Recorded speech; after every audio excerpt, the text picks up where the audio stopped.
नमस्कार दोस्तों, मैं हूं जितेंद्र पटेल और आप देख रहे हैं टोटल हिंदी। लास्ट कक्षा में हमने पढ़ा था हिंदी साहित्य इतिहास लेखन के बारे में।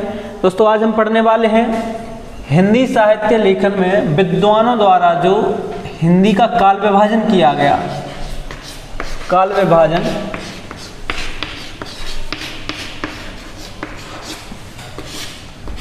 और उसका नामकरण। भिन्न भिन्न विद्वानों ने भिन्न भिन्न समय को भिन्न भिन्न नाम से पुकारा है। तो आज हम पढ़ने वाले हैं हिंदी साहित्य इतिहास में काल विभाजन और नामकरण। इसके पहले हमने पढ़ा था कि कैसे विद्वानों ने हिंदी साहित्य इतिहास लेखन का कार्य किया। गारसा तासी से शुरू होकर परंपरा चलती है और कुसुम नीलाभ तक अभी चलती आ रही है और अभी भी लोग सतत हिंदी साहित्य के इतिहास को लिख रहे हैं। इसमें अब आती है बात काल विभाजन की। तो काल विभाजन का जो आधार रहा है, पहले तो आप ये जान लीजिए कि पहले काल विभाजन का प्रयास किसने किया। मतलब हिंदी साहित्य को कुछ निश्चित कालखंडों के नाम से पुकारा या कालखंड तय किए, तो ये किया जॉर्ज ग्रियर्सन ने, जो हमने पढ़ा भी था कि उनकी पुस्तक का नाम था the modern vernacular literature of Hindustan. तो उसमें उन्होंने हिंदी साहित्य के काल विभाजन का प्रयास किया। उसमें उन्होंने आदि काल को नाम दिया, कुछ भक्ति काल, रीति काल वगैरह वगैरह, लेकिन उनके नाम का जो आधार था वो थी साहित्य उस समय की समसामयिक प्रवृत्तियाँ। उनके जो काल विभाजन का आधार था वो थी समसामयिक प्रवृत्तियों के आधार पर उन्होंने नाम देने का प्रयास किया। जैसे आदिकालीन साहित्य को उन्होंने चारण काल कहा, चारण कवि जिस तरीके से लिख रहे थे। 15वीं शताब्दी का काव्य कहा, फिर उन्होंने कहा सूफी या जायसी का काव्य, प्रेम का काव्य, 17वीं शताब्दी का काव्य, महारानी विक्टोरिया के समय का काव्य, और वर्तमान समय में इस तरीके से उन्होंने हिंदी साहित्य इतिहास को नाम देने का प्रयास किया। अब हम पढ़ने वाले हैं आज सबसे पहले आदिकाल का नामकरण। देखिए, अलग अलग विद्वानों ने हिंदी साहित्य इतिहास का क्रम भी अलग रखा है। जैसे आचार्य रामचंद्र शुक्ल 1050 से लेकर संवत 1050 से लेकर उनकी किताब यानी कि जब तक वो लिखी गई 1929 ईस्वी तक, तब तक उन्होंने काल विभाजन किया। राम कुमार वर्मा है, इन्होंने अपने हिंदी साहित्य इतिहास लेखन का जो ग्रंथ है हिंदी साहित्य का आलोचनात्मक इतिहास, इसमें उन्होंने 693 ईस्वी से लेकर 1693 तक ईस्वी के समय तक को ही उन्होंने अपने ग्रंथ में शामिल किया। जॉर्ज ग्रियर्सन लगभग वही 900 ईस्वी के आसपास से हिंदी साहित्य की शुरुआत मानते हैं। आचार्य शुक्ल भी ये हजारी प्रसाद द्विवेदी भी हिंदी साहित्य की शुरुआत 7वीं शताब्दी के आसपास से मानते हैं। तो इसका जो प्रारंभिक काल है वो है आदिकाल। तो अलग अलग विद्वानों ने आदिकाल को अलग अलग नामों से पुकारा, जिसमें सबसे पहला, अगर हम जिस क्रम में विद्वानों ने ग्रंथ लिखे उस क्रम से देखें तो सबसे पहले आते हैं हम जॉर्ज ग्रियर्सन के ऊपर।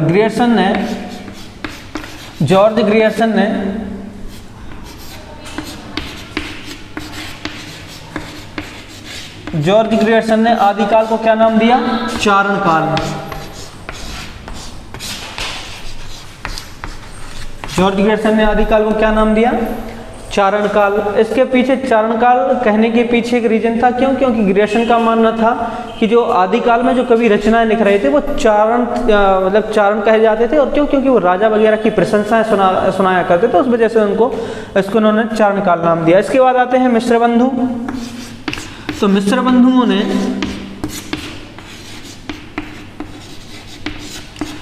बंधुओं ने जो आदिकाल को नाम दिया वो दिया प्रारंभिक काल।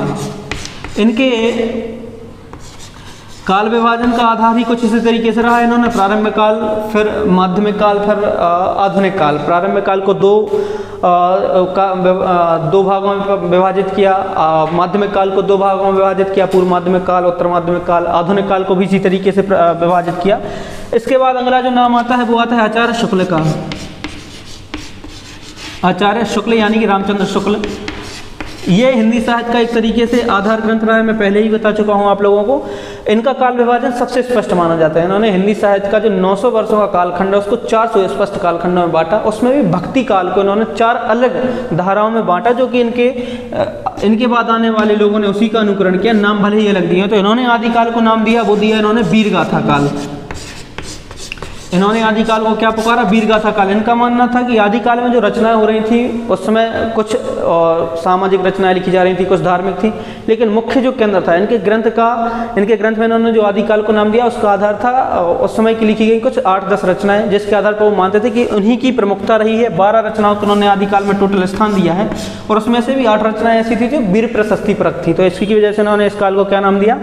वीरगाथा काल। इसके बाद आते हैं आचार्य हजारी प्रसाद द्विवेदी। हजारी प्रसाद द्विवेदी ने आदिकाल को आदिकाल नाम दिया। यही जो व्यक्ति थे जिन्होंने आदिकाल को आदिकाल कह के पुकारा। हजारी प्रसाद द्विवेदी ने अपने ग्रंथ हिंदी साहित्य का आदिकाल जो पुस्तक है उसमें इन्होंने आदिकाल को आदिकाल नाम दिया है।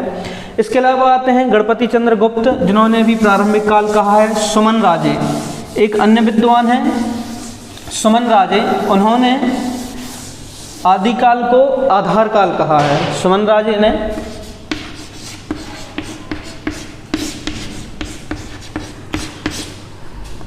आधार काल कहा।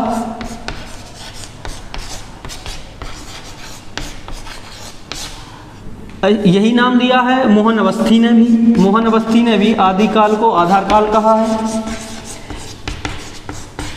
आप चाहें तो लिख सकते हैं, इसको नोट कर सकते हैं। इसके बाद आता है एक नाम रामकुमार वर्मा का। रामकुमार वर्मा जो जॉर्ज ग्रियर्सन का दिया हुआ नाम है चारण काल, उसी के साथ साथ इन्होंने एक और नाम दिया है। इन्होंने चारण काल भी नाम दिया है आदिकाल को, लेकिन उसके पहले एक नाम इन्होंने और दिया है, उसको कहा है इन्होंने संधि काल। इसके पीछे का तर्क ये था, चारण काल में तो जो आदिकाल की मुख्य धारा रही उसमें चारण कवि कविताएं लिख रहे थे, लेकिन उसके पहले का जो समय था जिसमें अपभ्रंश से निकलकर साहित्य हिंदी की तरफ मुड़ रहा था, जिसको उन्होंने संधि काल नाम दिया। संधि हो रही थी उस समय, मतलब एक तरीके से मैत्री का समय था दो भाषाओं की, तो इसमें उन्होंने इसको चारण काल नाम दिया। इसके बाद आते हैं राहुल सांकृत्यायन। इसमें एक नाम राहुल सांकृत्यायन,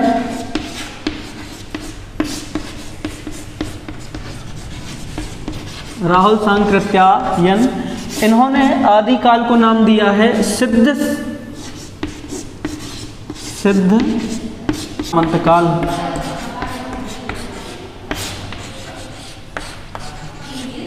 इसके बाद आते हैं महावीर प्रसाद द्विवेदी। महावीर प्रसाद ने आदिकाल को नाम दिया बीज बपन काल।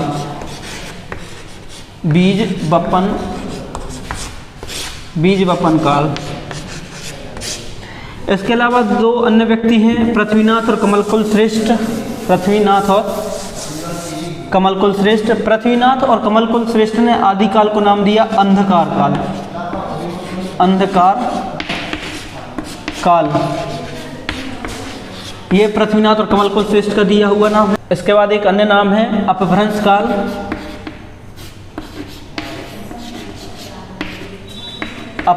काल। यह नाम दिया हुआ है 3 लोगों द्वारा, धीरेन्द्र वर्मा,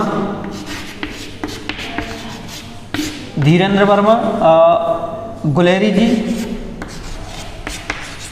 और श्याम सुंदर दास। इन लोगों ने आदिकाल को अपभ्रंश काल कहकर पुकारा है। ये हुई आपकी आदिकाल की बात। अब हम बढ़ते हैं एक अगले काल की तरफ, जिसका नाम है रीतिकाल और भक्तिकाल। तो भक्तिकाल को ज़्यादा कुछ नहीं कहा लोगों ने। इसके बाद हम बढ़ते हैं अगले काल की तरफ, जिसका नाम है भक्तिकाल। तो भक्तिकाल के ज़्यादा कुछ नाम नहीं है। इसको जॉर्ज ग्रियर्सन ने स्वर्णकाल कहा है, इतना याद रखिए आप। भक्तिकाल को स्वर्णकाल का है जॉर्ज ग्रियर्सन ने। रामचंद्र शुक्ल ने इसको क्या कहा है? पूर्व माध्यमिक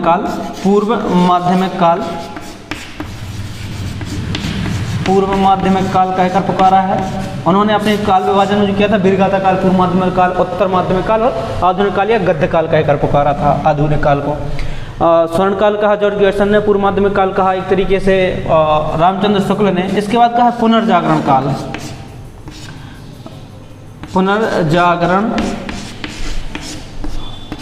काल, ये कहा है रामविलास शर्मा ने। पूर्व माध्यमिक काल कहा है ये मिश्र बंधुओं ने। पूर्व मध्य काल कहा है आचार्य शुक्ल ने। पूर्व माध्यमिक काल मिश्र बंधुओं का, पूर्व मध्य काल का है आचार्य रामचंद्र शुक्ल ने। इसके बाद आता है रीतिकाल। रीतिकाल, तो रीतिकाल को भी विद्वानों ने अलग अलग नाम से पुकारा है। रीतिकाल,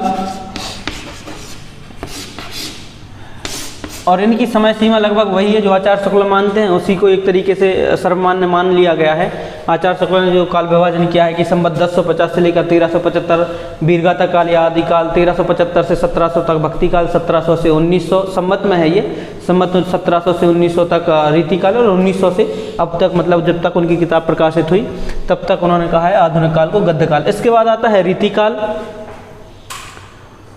रीतिकाल के भी अलग अलग विद्वानों ने अलग अलग नाम दिए हैं। रीतिकाल को सबसे पहले जो नाम दिया है वो दिया है जॉर्ज ग्रियर्सन ने। तो जॉर्ज ग्रियर्सन ने रीतिकाल को कहा है, जॉर्ज ग्रियर्सन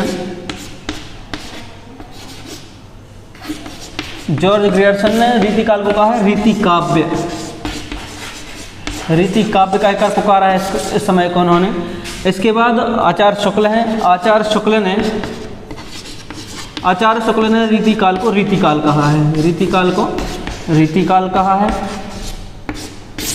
इसके अलावा मिश्र बंधुओं ने रीतिकाल को अलंकृत काल कहा है, अलंकृत काल। इसके बाद आता है एक अन्य नाम रीतिकाल को नामकरण के संदर्भ में विश्वनाथ प्रसाद मिश्र, विश्वनाथ प्रसाद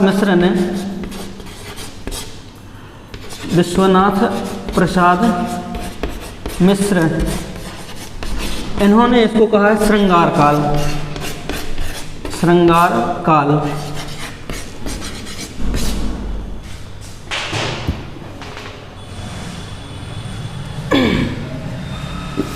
एक अन्य नाम बचता है रीतिकाल के नामकरण में, जो कि है रमाशंकर शुक्ल रसाल का, रमाशंकर शुक्ल रसाल।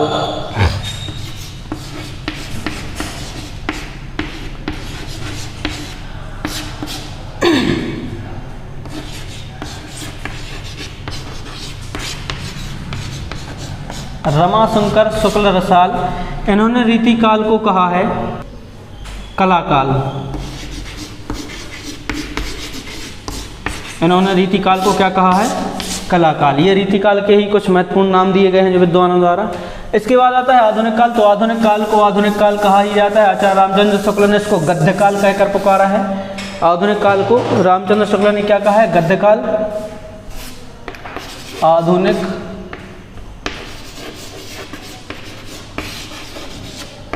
आधुनिक युग या काल,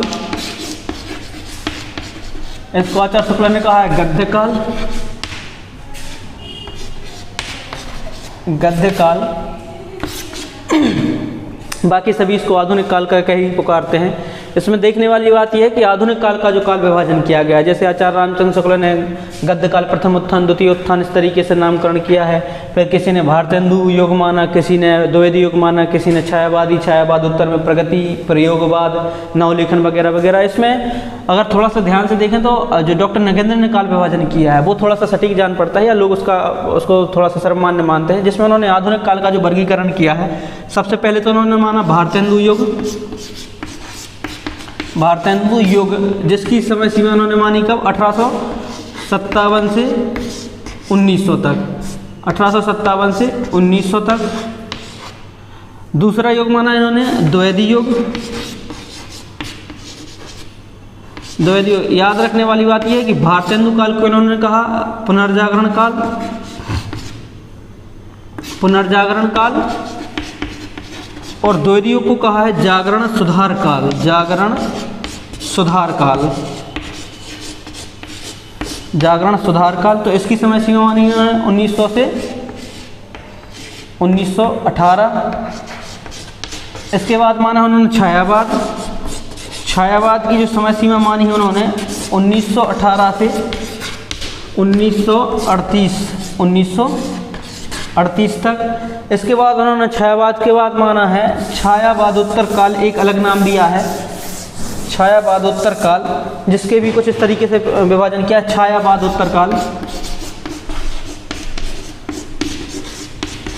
छायावादोत्तर काल, जिसको उन्होंने नाम दिया है क्या, प्रगति प्रयोग, प्रगति एक ही बार में कर दिया है उन्होंने, प्रगति प्रयोगवाद। इसकी समय सीमा मानी इन्होंने 1938 से 1953 तक, 1938 से 1953 तक। अगला जो इन्होंने एक नाम दिया है वो दिया है नवलेखन काल। नवलेखन काल, नवलेखन काल, इसका समय माना उन्होंने 1953 से लेकर अब तक। नवलेखन काल 1953 से लेकर अब तक। ये कुछ आदि ये कुछ नाम थे जो हिंदी साहित्य इतिहास लेखकों ने हिंदी साहित्य के जो काल विभाजन किया है उसको नाम देने का प्रयास किया। अब कुछ विद्वानों ने रीतिकाल को स्वर्णकाल नाम दिया, कुछ विद्वानों ने भक्ति काल को स्वर्णकाल नाम दिया, कुछ आधुनिक काल में आकर छायावाद को स्वर्णकाल कहकर पुकारते हैं। यही कुछ नामकरण की प्रक्रिया ही है। अलग अलग विद्वानों ने, ये भी सही बात है कि अलग अलग समय को काल विभाजन किया। जैसे डॉक्टर नगेंद्र हैं, डॉक्टर नगेंद्र जो काल विभाजन करते हैं इसका आदिकाल का समय मानते हैं 7वीं सदी के मध्य से लेकर 14वीं सदी के मध्य तक, भक्ति काल को 14वीं सदी से 17वीं सदी के मध्य तक, रीतिकाल को 17वीं सदी के मध्य से 19वीं सदी के मध्य तक, और 19वीं सदी से के मध्य से अब तक वो मानते हैं आधुनिक काल को। आचार्य शुक्ल का हम आपको दिखा ही चुके हैं, यही सर्वमान्य रहता है लगभग। तो यही रहा हिंदी साहित्य का काल विभाजन और नामकरण।